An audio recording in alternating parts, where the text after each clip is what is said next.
Natalie Joañán, que es magíster en Gestión y Planificación Ambiental de la Universidad de Chile. Además dice acá, activista socioambiental por el agua y co-vocera de No Alto Maipo. No hay ni un título más. Ya. Sí, algunos, pero nos vamos a dejar. No Tienes la palabra, Natalia. Bueno, buenos días, señor presidente, por su intermedio a los senadores, que lamentablemente veo pocos acá. Bueno, esperemos que vayan llegando en el transcurso de la audiencia. También saludo al director general de Agua y a todas las personas que están presentes y también a las personas que nos están siguiendo a través de televisión y de redes sociales, ya que este es un tema que sí, a pesar, digamos, de todo el bombardeo que ha habido desde la prensa tradicional, digamos, que los grupos económicos que manejan los medios, también a través de redes sociales y muchas partes están siguiendo un tema porque es muy, muy vital. Bueno, desde mi formación estoy acá para un poco invitarlos a ponerse un poco, salir de esta transversalidad, ¿no es cierto?, de esta tierra que estamos tocando y elevarse un poco más y mirar todo esto desde un punto de vista más ecosistémico, más global, ¿ya? Esto, a ver, maneja, no se mueve, ¿cómo? ¿Estamos bien ahí? Vamos a ir viendo algunas cifras, una introducción y luego vamos a ir dirigiéndonos hacia el tema que nos convoca. Ahí sí. Muchas gracias. Bueno, el Papa Francisco acaba de decir hace, ¿cuánto? 3 semanas, 2 semanas, que la próxima guerra será por el agua. Y parece que va a ser así. Dijo que es un problema que afecta a todos y hace que nuestra casa común sufra tanta miseria y clame por soluciones efectivas. Realmente que seamos capaces de superar los egoísmos que impiden la realización de este derecho vital para todos los seres humanos, insistió. A propósito de Laudato Si, que también fue entregado el año pasado. Hablando de la OCDE, tenemos las perspectivas ambientales hacia el año 2050. Tenemos 7.000 millones de personas. Pasaremos de 7.000 millones a más de 9.000 millones en un marco de una economía mundial con un crecimiento 4 veces mayor, con una creciente demanda de energía y recursos naturales, un aumento de la temperatura media global entre 3 y 6 grados. Sabemos que superar el umbral de los 2 grados Celsius alteraría los patrones de lluvia, incrementaría el derretimiento de los glaciares y hielos permanentes, provocaría el aumento del nivel del mar y acentuaría la intensidad y la frecuencia de fenómenos meteorológicos extremos. Este es un pic y un fenómeno que ya estamos observando. Basta nada más con mirar un poquito más al norte, no solo en Chile, sino en Perú, lo que ha estado pasando estos días. Cerca de 1/3 de la biodiversidad en agua dulce en el mundo ya se ha perdido y se proyecta aún una mayor pérdida hacia el año 2050. Estamos hablando de 30 años más, aproximadamente un poquito más el tiempo de una concesión. Habrá 2.300 millones de personas más que hoy. En total, más del 40% de la población global vivirán en cuencas hidrográficas con un estrés hídrico severo. Los caudales ambientales o ecológicos estarán en disputa, lo que pondrá en riesgo a los ecosistemas y con ello toda la provisión de la vida y los beneficios que nosotros obtenemos de ellos. El agotamiento de los mantos acuíferos podría ser la mayor amenaza para el abastecimiento agrícola y urbano en diversas regiones. Ellos llaman desde la OCDE a superar la inacción, la urgencia de actuar hoy a fin de cambiar el curso de nuestro desarrollo futuro. Los sistemas naturales, dicen, tienen puntos de inflexión más allá de los cuales los daños se vuelven irreversibles. Por ejemplo, la pérdida de especies, el cambio climático, agotamiento de los acuíferos, el deterioro, erosión de la tierra. Llevar a cabo las reformas dependerá del liderazgo político y una amplia aceptación pública de que los cambios son necesarios y asequibles. ¿Qué es lo que está pasando? Un poco de historia de nuestro modelo económico. En 1974, el decreto ley 600, que es el Estatuto de la Inversión Extranjera, inicia un proceso de atracción de capitales extranjeros para el desarrollo de sectores específicos de la economía, específicamente para satisfacer el mercado externo de las exportaciones. Los sectores que capitalizaron este proceso fueron los relacionados directamente a los recursos naturales, minero, pesquero y silvoagropecuario. El modelo es el crecimiento económico sobre la base de la explotación de recursos naturales y del patrimonio natural, aumento del producto como objetivo central de la política económica, producción orientada a los mercados externos, demanda de la inversión como eje de la política macroeconómica. La estrategia de desarrollo seguida por Chile se caracterizaba por políticas diseñadas en el marco de un gobierno no democrático. Estamos hablando de un código de agua nacido en dictadura. La modalidad del desarrollo adoptada por el país privilegió por sobre cualquier otra dimensión el crecimiento económico. Consecuencias las vemos todos los días: desigualdad, descredibilidad, tanto del empresariado, no todos, pero una buena parte, de los políticos, corrupción, colusión y pobreza. ¿Qué faltó? Una estrategia más integral que utilice la política de crecimiento económico en función de fines superiores de una estrategia de Estado. El mejoramiento de la calidad de vida de los chilenos sobre la base de un desarrollo ambientalmente sustentable, más necesario que nunca. Aquí tenemos un cuadro tomado del Estado del Medio Ambiente en Chile, recientemente entregado por el Instituto de Asuntos Públicos de la Universidad de Chile, con el PIB per cápita, la comparación entre el año 99 y el 2015. Ya la forma en que ha ido creciendo. Desde el año 99, 4.956 dólares per cápita a 13.362 en el año 2015, ¿no es cierto? Estamos hablando per cápita. Esta es una cita que viene una de las noticias que han aparecido en prensa. Me parece que es del director de la Confederación de Canalistas de Chile, quien indica que el país tiene 53.000 litros cúbicos por habitante al año, a diferencia del promedio habitante mundial, que es de 6.000 metros cúbicos. Tenemos mucha agua. Como decía Nicanor Parra, hay dos panes. Usted se come dos, yo ninguno. Consumo promedio, un pan por persona. Desigualdad en la distribución de la pobreza entre las zonas rurales y urbanas de cada región. En términos absolutos, quienes representan mayor pobreza rural son las regiones del Maule y Biobío. Hay casos como el de la región de Coquimbo, donde la zona rural no tiene un número significativo de pobres, concentrándose más bien la pobreza en zonas urbanas, ¿sí? En forma del medio ambiente en Chile. Aquí tenemos los cuadros, bueno, donde se ve esta realidad, ¿no es cierto? Tenemos Biobío, etcétera, 17,6%, y la Araucanía, por supuesto, que es la región más pobre, donde están los forestales.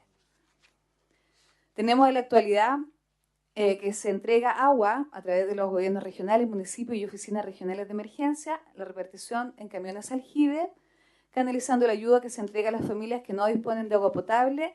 Esta situación se vive en 13 de las 15 regiones del país, abasteciendo aproximadamente a 400.000 personas de forma mensual. Ahora un poco seguimos con el cambio climático, que es un tema muy preocupante en cuanto a la provisión y el futuro que nos espera del agua. ¿Podemos vivir sin agua? Voy a citar aquí a un querido representante del mundo socioambiental, que es Rodrigo Mundaca, que estuvo acá hace un par de semanas. Y una vez en una de sus exposiciones, a propósito del lanzamiento de su libro, en Le Monde Diplomatique, dijo: hagamos una prueba, encerrémonos en una habitación por 10 días, sin nada, absolutamente sin nada. Vamos dejando las cosas que podemos ir prescindiendo. Podemos dejar los celulares, podemos dejar las cosas, ¿no es cierto? Podemos dejar la energía, podemos pagar la luz, pero no podemos vivir sin agua. Absolutamente, y esa es la importancia, y ese es el llamado a que nos demos cuenta que estamos hablando de un problema y de una crisis que es mundial y que es vital. El agua es el elemento vital, sin ella no podemos vivir, y la vida es lo más importante, y por eso es que el Papa está haciendo esta advertencia. Me parece que podríamos oírlo. Dentro de las cosas del cambio climático que ya está en curso, como dijo la señora Allende, llegó para quedarse, ¿no es cierto? Hace también algunas sesiones. No obstante que estamos sometidos a un proceso de desglaciación, ¿no es cierto?, natural, hay síntomas que señalan la aceleración de la pérdida de glaciales, en especial en los últimos 60 años. Ahí le falta una veña.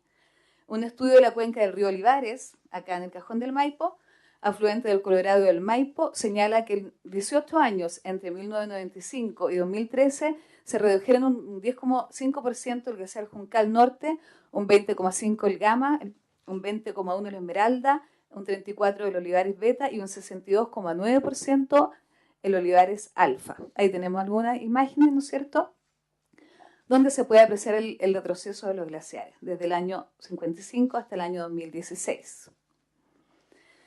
Estas pérdidas de hielo han tenido un impacto en los caudales, los que han aumentado en algunas cuencas con fuertes coberturas de hielo en retroceso, ¿no es cierto? Se debe a que en general los glaciares tienen mayor contribución a los ríos de la región, estamos hablando de la zona central, en especial durante los veranos de años secos. Por eso es tan importante y el caudal medio mensual. Más al sur, en las regiones de los ríos y los lagos, también se han observado fuertes retrocesos. Además, en las últimas décadas, en respuesta a una tendencia de disminución de precipitaciones. También hay otros efectos como la actividad volcánica que contribuyen a esto. Tenemos los efectos del cambio climático, un estudio de variabilidad climática en Chile para el siglo XXI de la Universidad Católica. Destaca para la zona central disminución de recursos hídricos entre un 15 y un 30%. En los últimos 4 años el caudal del río Maipo disminuyó un 30%, elevándose la isoterma a cero, y un aumento de temperaturas de 2 grados Celsius con la consiguiente disminución en precipitaciones.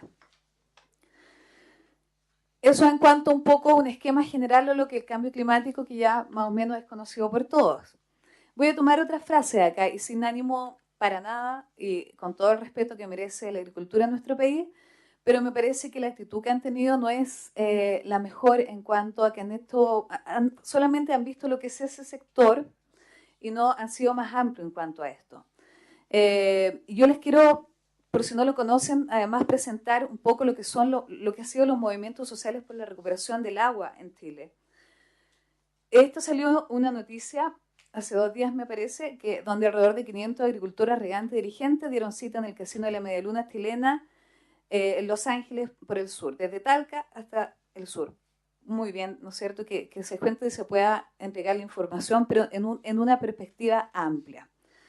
Dice, vamos a construir un diálogo con nuestros parlamentarios de la zona y con los que cada una de las regiones del país. Estas son 4 marchas que han habido nacionales. La última fue plurinacional en la Araucanía, en Melipeuco específicamente, que es la foto que está arriba, donde se han juntado miles de personas que vienen desde distintas zonas, como se ve en esa foto. Desde el mar marchamos por el agua, desde el sur marchamos por el agua, desde la cordillera marchamos por el agua. Distintos territorios que están con escasez, que están con conflictos graves, y la mayoría de ellos, por supuesto, tomando camiones de aljibes, como sucede en Canela, como sucede en Petorca, en Chiloé, en distintos lados. Aquí son más de 40.000 las personas que se reunieron en la Alameda. Ya formaron un río humano para decir que no queremos el proyecto hidroeléctrico Alto Maipo por las consecuencias que ya se están viendo, entre ellas los aluviones. Son reuniones también que no siempre aparecen en la prensa, pero que están ahí y son gente que está saliendo a las calles porque este es un problema social, no solamente ambiental. Dentro de estas demandas tenemos que la propiedad sea colectiva, ¿no es cierto?, fin al lucro, gestión comunitaria de las aguas, derogación de instrumentos privatizadores como el Código de Agua y el Tratado Binacional Minero, leyes para la vida, es decir, que no solamente se vean las personas, sino también los ecosistemas y todos los habitantes que dependen de ello, una reestructuración institucional, y fin a la criminalización de organizaciones y dirigentes sociales, y se ha agregado últimamente una nueva constitución a través de la Asamblea Constituyente.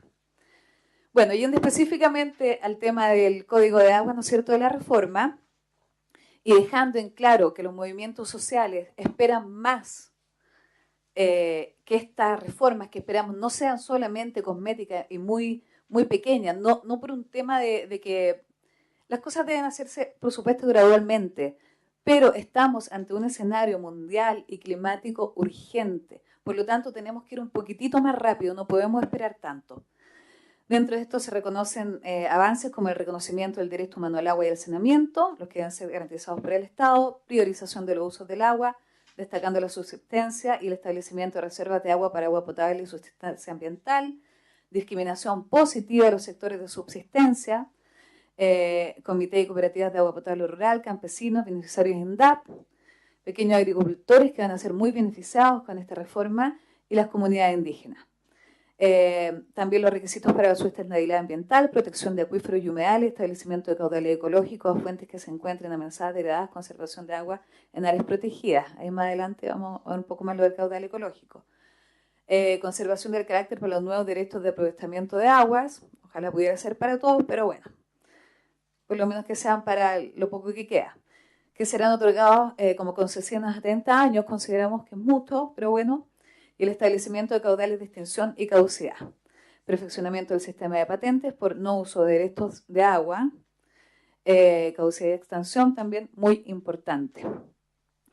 El artículo 5 está dentro de los avances. El agua en cualquiera de sus estados son bienes nacionales de uso público. En consecuencia, su dominio y uso pertenece a todos los habitantes de la nación. el acceso a agua, derecho humano reconocido, esencial y renunciable, que no se puedan constituir derechos de agua en glaciares, que son nuestras grandes reservas de agua que tenemos, que lamentablemente por el tema del cambio climático comienzan ya a retroceder cada vez más. Territorio indígena, el Estado velará por la integridad entre tierra y agua y protegerá las aguas existentes para beneficio de las comunidades indígenas de acuerdo a las leyes y los tratados internacionales ratificados por Chile y que se encuentren vigentes.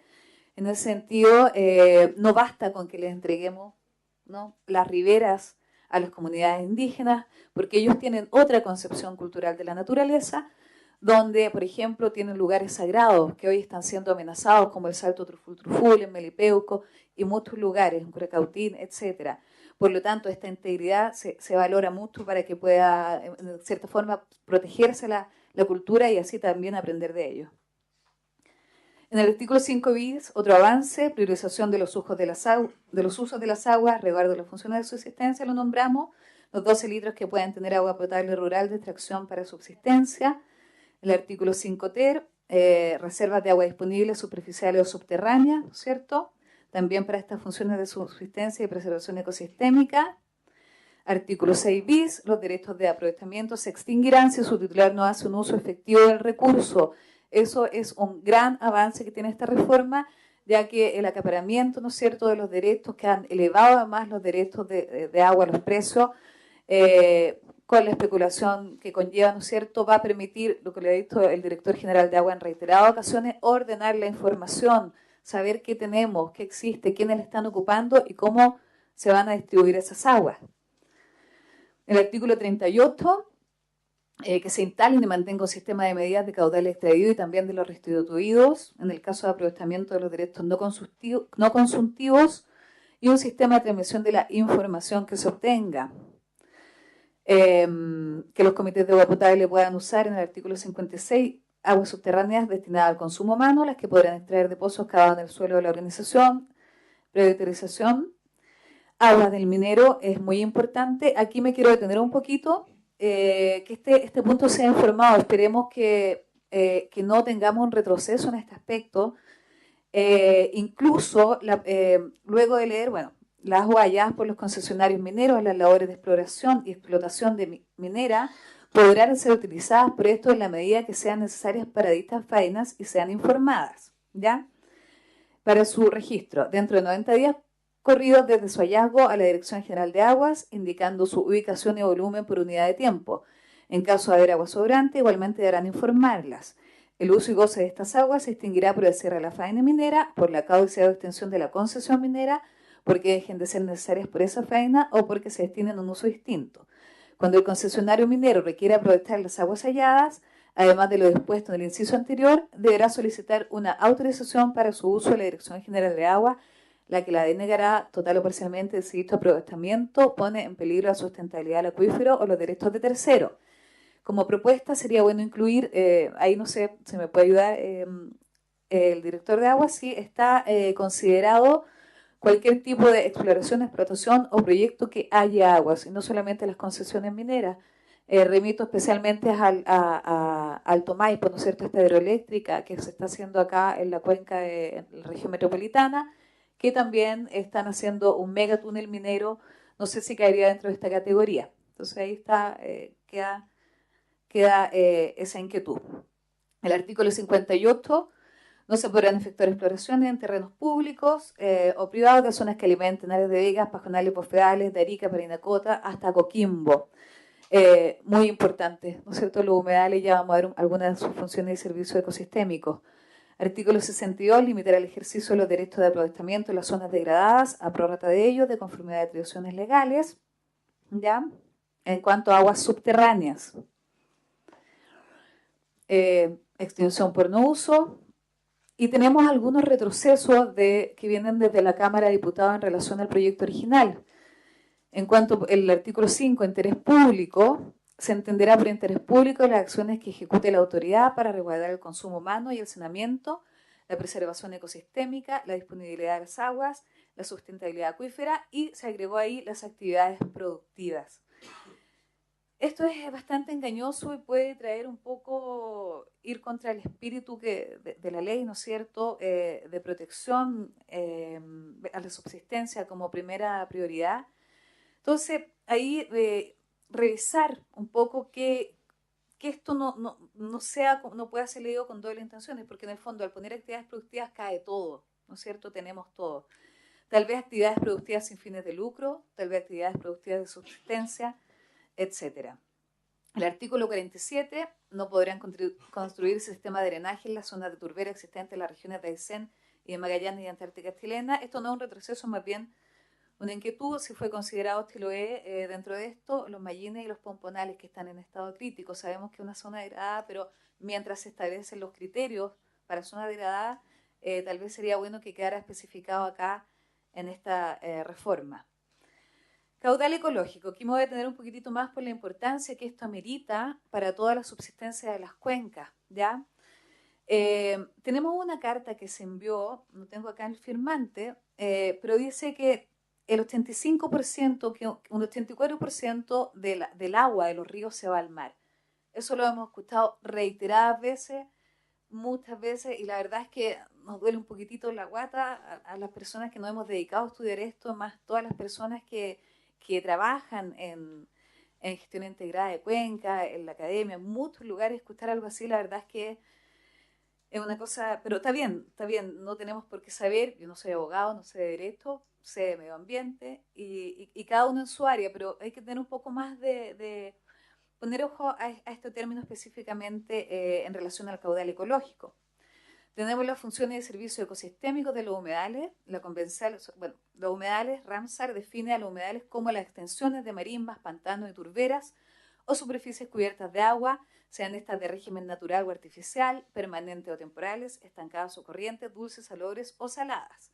Incluyen lagos, lagunas, ríos, arroyos, acuíferos, planicies aluviales, así como marismas, ciénagas, pantanos, entre otros.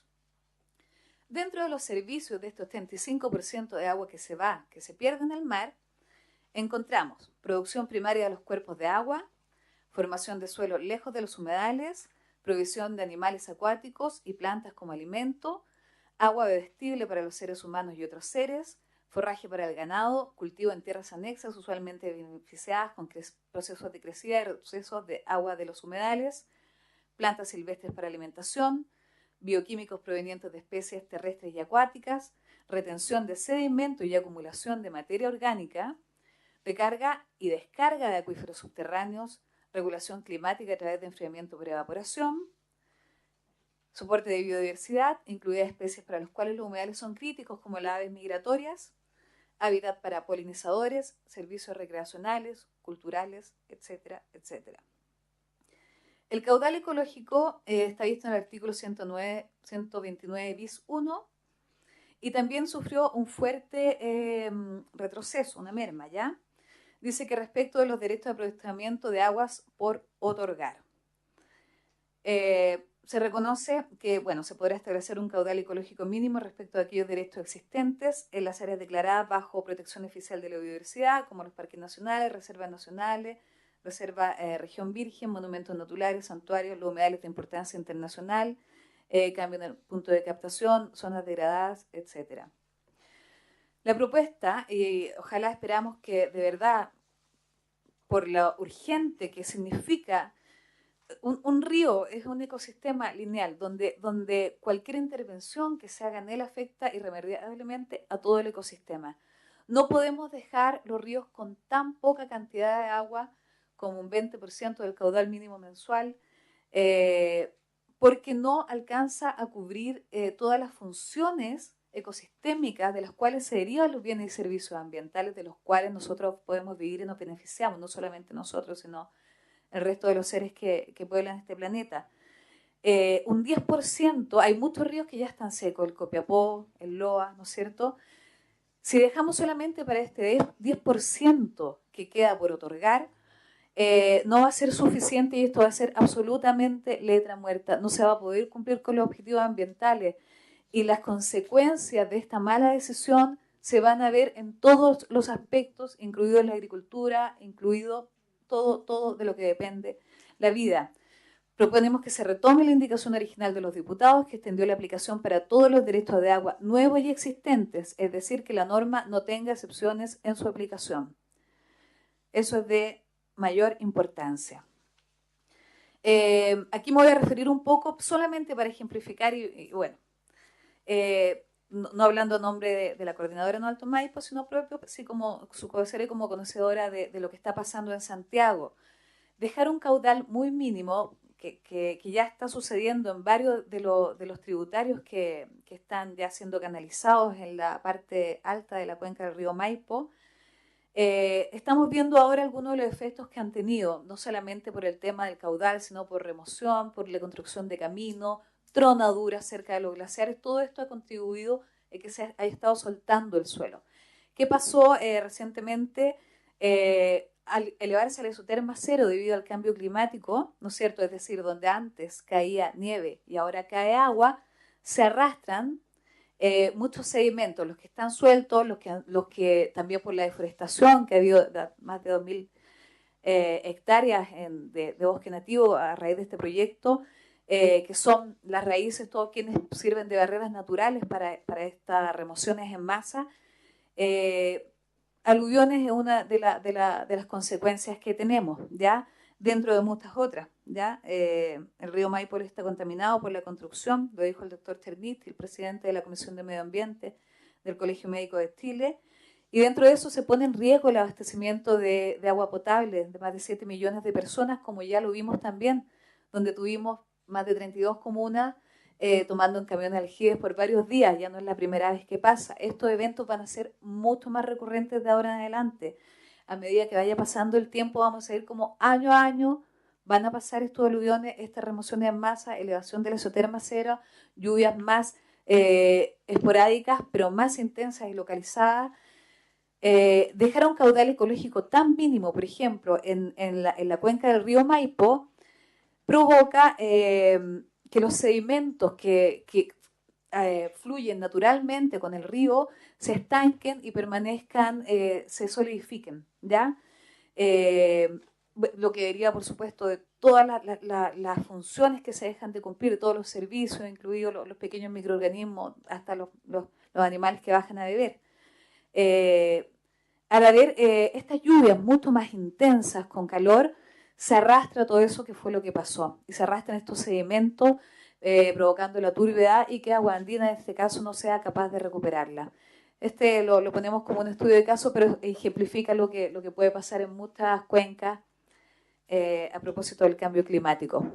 Aumento del derretimiento de glaciares, aumento de la temperatura. Vamos, además, dejar una de las cosas más graves que implica dejar tan poco caudal en un río es el tema del aumento de temperatura. El panel intergubernamental de cambio climático de la ONU pronostica para Santiago, para la región metropolitana, para Chile en general, 2 pics, ¿ya? De donde vamos a ver más fuertemente los efectos del cambio climático. El primer pic viene en el año 2030. Estamos hablando de, ¿cuántos años más? 12, a la vuelta de la esquina, mañana, pasado mañana. Y el otro viene en el año 2050. Dice que para la región metropolitana la temperatura está aumentando entre 2 y 4 grados. Eso lo dijo sin proyecto, ya, porque este proyecto además no presentó estudios de cambio climático, ni de hidrología, ni de muchas cosas. ¿Qué va a pasar? Entonces vamos a tener un aumento de temperatura mayor, lo que radica en golpes de calor, estrés hídrico. Pongo el caso de Alto Maipo como un ejemplo, pero esto está pasando en varias cuencas del país. Isoterma cero, la elevación, ya lo hablamos, afectación a los organismos que dependen del agua, hábitos y alimentos, sedimentos, abastecimiento de agua potable. Cortafuegos, los ríos son las barreras naturales que actúan como cortafuegos. Vimos la localidad de Los Álamos, como 40 personas se salvaron de los incendios forestales porque se refugiaron en el río. No había agua para combatir los incendios. La gente tenía que acopiar por cadenas humanas, ¿no es cierto? Y poder tratar de detener esto. Tenemos que dejar suficiente agua en los ríos para que los helicópteros puedan bajar y puedan sacar agua. Un 20% es muy poco. Afectación a los organismos que dependen del agua, lo dijimos, remociones en masa, ciclo hidrológico. Al fin y al cabo, este 85% no es agua que se pierde en el mar, sino que toda la vida depende del ciclo hidrológico, algo tan simple como evapotranspiración, como evaporación, infiltración, recarga de acuíferos, llegar al mar y luego volver para que esto pueda seguir su curso. Tenemos pendientes la reforma constitucional, del artículo 24, artículo 19, perdón, numerales correspondientes, la nueva institucionalidad. Bueno, a propósito de que se ha hablado mucho de la gestión integrada de cuencas, que ciertamente es la forma administrativa en que se debería abordar de ahora en adelante, ¿no es cierto? Tenemos la política, que es esta que está acá, la Política Nacional para los Recursos Hídricos. Invito a que la lean, porque está muy bien hecha, está llena de muy buenas intenciones que esperamos seamos responsables y podamos aterrizarlas y podamos dejar de hacer las cosas mal en Chile con las consecuencias que estamos viendo, donde efectivamente la cuenca hidrográfica dentro de uno de esos ejes es la unidad de ordenamiento territorial que se propone, ¿ya? Se propone la gestión integrada de recursos hídricos en función de las distintas realidades de cada cuenca hidrográfica, etcétera, etcétera, ¿ya? Instrumentos de ordenamiento territorial ambientalmente sustentable. Hay proyectos también, mucha información en la academia.